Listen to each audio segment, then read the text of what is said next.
Greetings on this beautiful Anthropocenic Sunday morning from the divided states of America.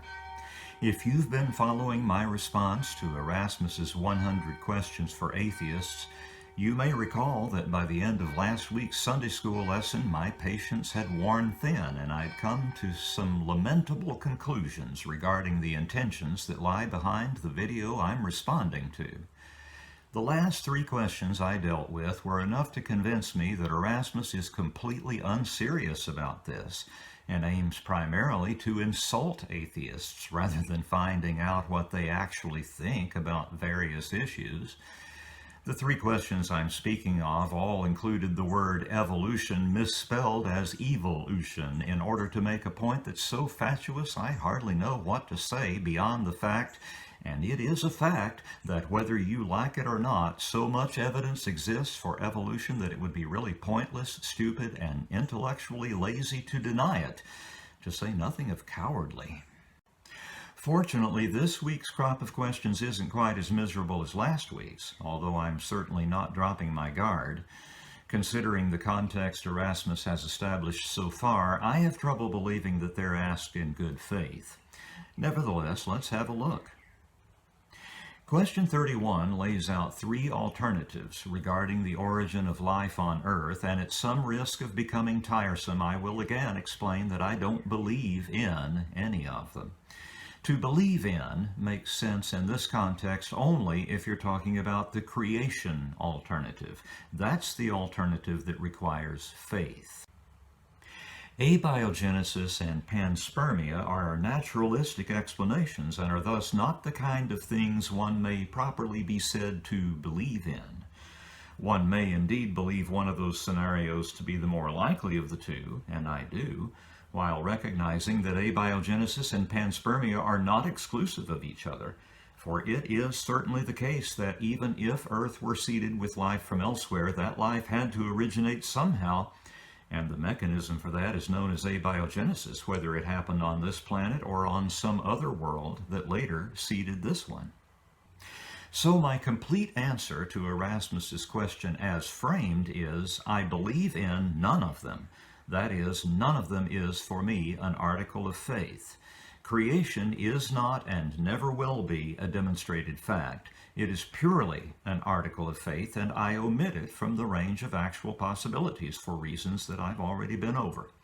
Abiogenesis, on the other hand, is a certainty, and panspermia is also a possibility.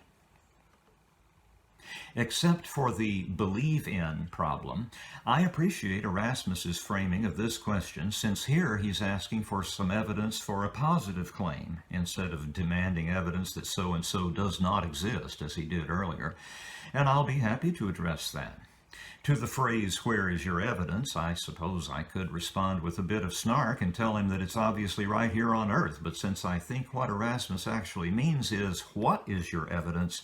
I'll respond to that, starting with panspermia, the possibility for which is supported by evidence from 2 quarters. One is the almost incredible resilience of certain unicellular organisms in the face of extreme temperatures and high doses of radiation. And the other is that Earth is by no means quarantined from other worlds, as attested by the fact that meteorites of Martian origin have been found on this planet. Look up extremophiles and do some reading about them.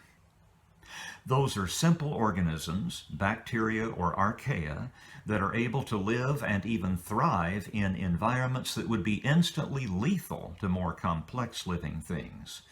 Once you understand what those organisms are capable of enduring, it takes no stretch of imagination to understand how an impacting bolide on one world could send chunks of that world hurtling toward other worlds, and if those chunks include organisms that have arisen abiogenetically on World A, then it's easy to see how World A could then seed World B with life. Notice that I invoked abiogenesis because at some stage one has to. And at any rate, I think it to be the more likely scenario for the origin of life on Earth, for which there is overwhelming evidence, even though we don't yet know exactly how it happened. The most obvious piece of evidence is that we live on a planet that is teeming with life, yet we also know that this planet was initially lifeless. Life got started somehow. How? By arising out of a pre-existing matrix of organic molecules and the conditions that could organize them into something more complex. This is a question better addressed by an organic chemist than by a musician, but I can certainly link you to some information. Look into the Wikipedia entry, Alternative Abiogenesis Scenarios. I'll furnish a link in the description below. Read about hypercycles there. Read about Montmorillonite clay and how it can serve as a template for the self-assembly of RNA. Erasmus, even though I know there's little chance of your ever watching this video, I'd invite you to produce your evidence for creation. If you attempt to do that, you should keep something in mind. The overarching scenario that scientists accept and work with is that of emergent complexity operating at just about every imaginable scale. Unlike the top-down biblical accounts of creation, the emergence and evolution of life is a bottom-up process. The first life was undoubtedly much simpler than anything we'd consider alive today, much more rudimentary even than bacteria or archaea, with the big evolutionary changes happening only after several billion years of gradually complexifying unicellular simplicity. Let's compare that with the two contradictory creation stories found in the first two chapters of Genesis. In the first one, God causes all kinds of plants, including fruit trees, to spring forth from an earth that has never even felt the warmth of the sun. And once he got the sun, moon, and stars all fashioned and set in the earth's firmament, he poofed all kinds of swimming and flying critters into existence, and then a day later he created all the land animals, and to top it all off, humans made in his image. That's one of the Bible's creation stories. No emergent complexity there for sure. As you hold the details of that story in mind, take a look at the second Genesis creation account, in which the first living thing God created was a man, followed by plants and animals, and finally a woman cloned from one of that man's ribs. Those are the alternatives we find in the blessed old leather-bound Bible. Let's see some evidence for either of those scenarios, Erasmus. We await it with bated breath. In response to question 33, I think I have to point out that the definition of life is somewhat fluid, so the question of the identity of the first life form is kind of impossible to answer. If you accept the more or less standard definition of life, then the first form of it was something that was capable of metabolism, of maintaining homeostasis, of responding to its environment, of replicating, and of evolving. We're not talking about an animal here. We're talking about something extremely simple compared to every living thing that's familiar to you now. The biblical alternative to my response is found in Genesis 2. The first life form was a man, molded from clay and breathed into. That's really special. It's possible that Erasmus is double-dipping here. I suppose if you set out to find 100 questions that are somehow relevant to atheism, sooner or later you're going to resort to padding, since atheists simply aren't different enough from believers to merit 100 atheism-appropriate questions. It will be interesting to see whether or not this is borne out in coming weeks. On the other hand, he may be asking about the warm little pond scenario as opposed to some other possibility. If that's the case, then I'd direct him to the possibility that the first living things might have been found in volcanic pools or near nutrition-rich black smokers at spreading seafloor centers. This does not rule out the primordial soup model nor the warm little pond. Look into it. Question 35 can be understood in two ways on account of that last bit, on its own.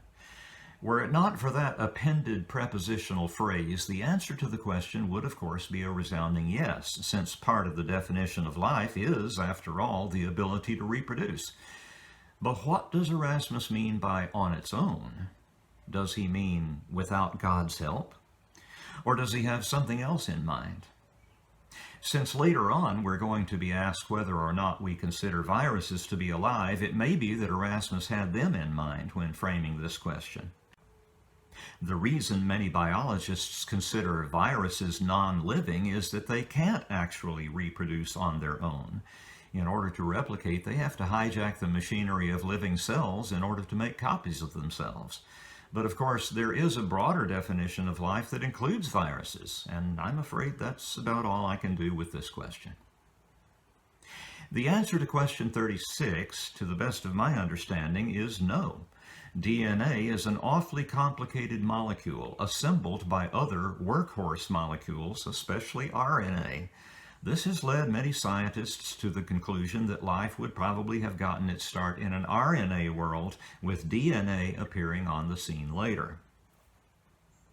Question 37 is a false dichotomy. These are not the only two possibilities, and one of them isn't even that. The first life forms certainly did not seek out food. They were neither predators nor scavengers in any meaningful sense. The first simplest cells arose in conditions where the building blocks of life were plentiful. Their food, if that's even the right word, was all around them and more or less sought them out. Photosynthesis almost certainly came later, although there is solid evidence that it was at play early in the history of life, in full swing by about 3.5 billion years ago. We've already been over this one. The answer depends on how you define life, where you draw the lines. What do you think, Erasmus? Are viruses alive? And why is this a question for atheists instead of simply an interesting question for anyone, atheist or not, to entertain? In the framing of this question, Erasmus once again presumes, and I would enjoy his company much more if he were to abstain from doing that. It would be so much better, so much more conducive to actual conversation, if he simply asked atheists if they believe in Big Bang Theory, and if the response is yes, then to ask why, instead of presuming to know their belief beforehand. For all I know, there may be steady-state devotees among atheists. And again, we have this problematic construction, to believe in, as though it were a matter of faith. It isn't. The reason it isn't, and the reason that I think the Big Bang model is correct, is the answer to the final question I'll address this week. The answer to the question as framed is all around us. But of course, Erasmus meant, what is your evidence? And my response to that is twofold. The first piece of evidence is the undeniable fact that the universe is expanding, with galactic clusters in general moving away from each other as though the space between them were increasing. The reason I framed it that way is that the farther away those objects are from us, the faster they're moving away from us, which could only be possible if it is space itself that is expanding. And the evidence for the retreat of distant galaxies is the Doppler effect applied to starlight. The Doppler effect can be noted in any kind of wave, and a very common experience of it involves the compression and rarefaction of sound waves. If a train is approaching you at an unchanging velocity, its horn seems to hold a steady pitch. When it goes past you, the pitch drops immediately. The horn itself did not change pitch. The change in pitch experienced by the listener happened because the sound waves were suddenly rarefied, stretched, when the train passed, and longer wavelengths are experienced as lower pitches. If an object is accelerating toward you while emitting a sound, the pitch of that sound will rise, and if it is decelerating, its pitch will fall. It's exactly the same with light waves. The higher energy part of the visible light spectrum is at its violet end, and the lower energy part toward the red end. So, if a light-emitting object is moving toward you, its spectrum will shift toward the higher frequency end, since the waves are being compressed. The light is thus said to be blue-shifted. If the object is moving away from you, the spectrum will shift toward the lower frequency end, and the faster it's moving away from you, the further in the direction of red the shift will be. All over the universe, we see this redshift, with the redshift becoming increasingly pronounced the farther away the objects are.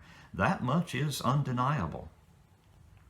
Since the universe cannot have been expanding forever the way it is now, that must mean that the expansion started at some point, and the expansion itself is what's known as the Big Bang. Consider, if you run the film backwards so that the universe is contracting instead of expanding, at some point everything's going to converge, and runaway gravity will reduce the whole cosmos to something like a point of infinite density for which we have no physics, and whose nature thus remains so far outside our ken. But regardless of the nature of its initial state, the universe is undeniably expanding. So as far as whether or not I believe Big Bang cosmology to be an accurate accounting of how the universe behaves, I don't see how that conclusion is even avoidable.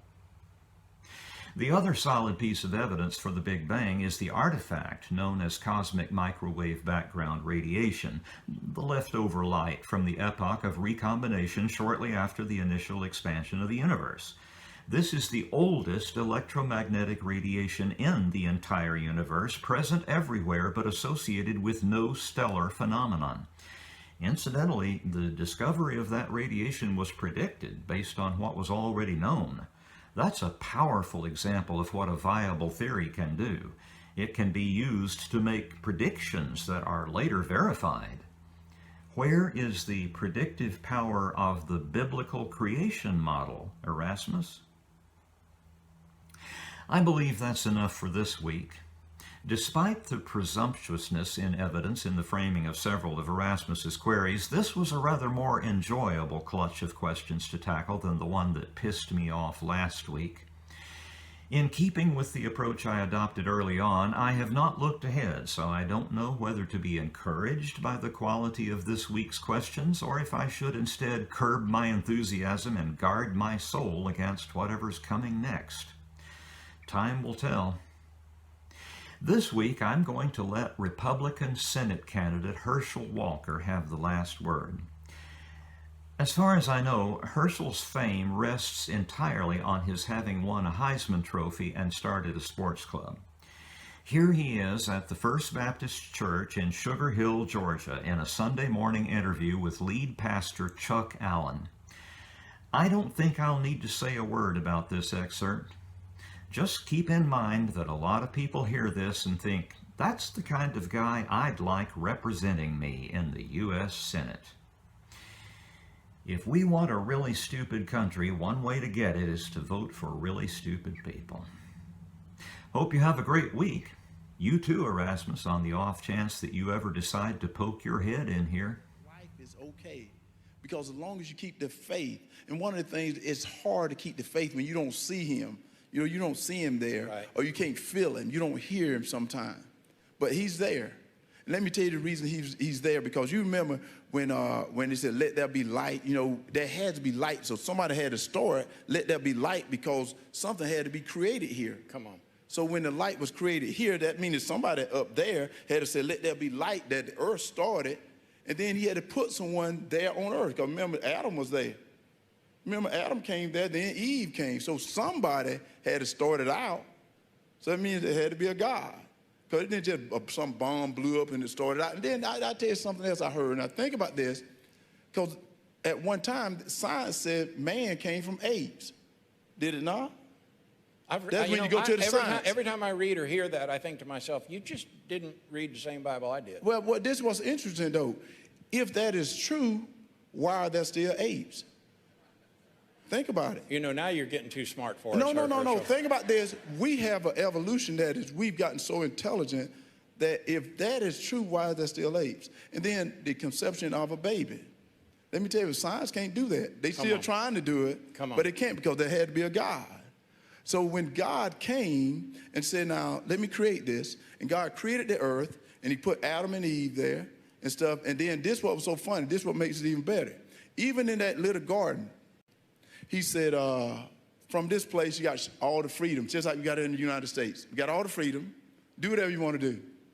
But then he said, nah, don't mess with that tree over there, because you mess with that tree, you will surely die. So he had rules and regulations. just like we got in the United States of America. You got rules and regulations. And when you break the rules, you will surely die. Same thing we got here. If you don't do what's right, you surely go to jail or you need to be punished. Like I said, I got a spanking. And I said, that's the reason why I said, guys, this is a great country. This is a country where we all can have all different religions. And I tell people this, I'm not trying to teach you to love Jesus. I love him. You can like who you want to like, but I'm going to tell you, there's only one of them. That's right. There's only one God. There's only one Jesus. So if you're going with the wrong horse, I'm sorry for you. I'm telling you, I love Jesus. And I tell people this, guys, Jesus lives within me. Amen. And I can't do nothing without the power of Jesus.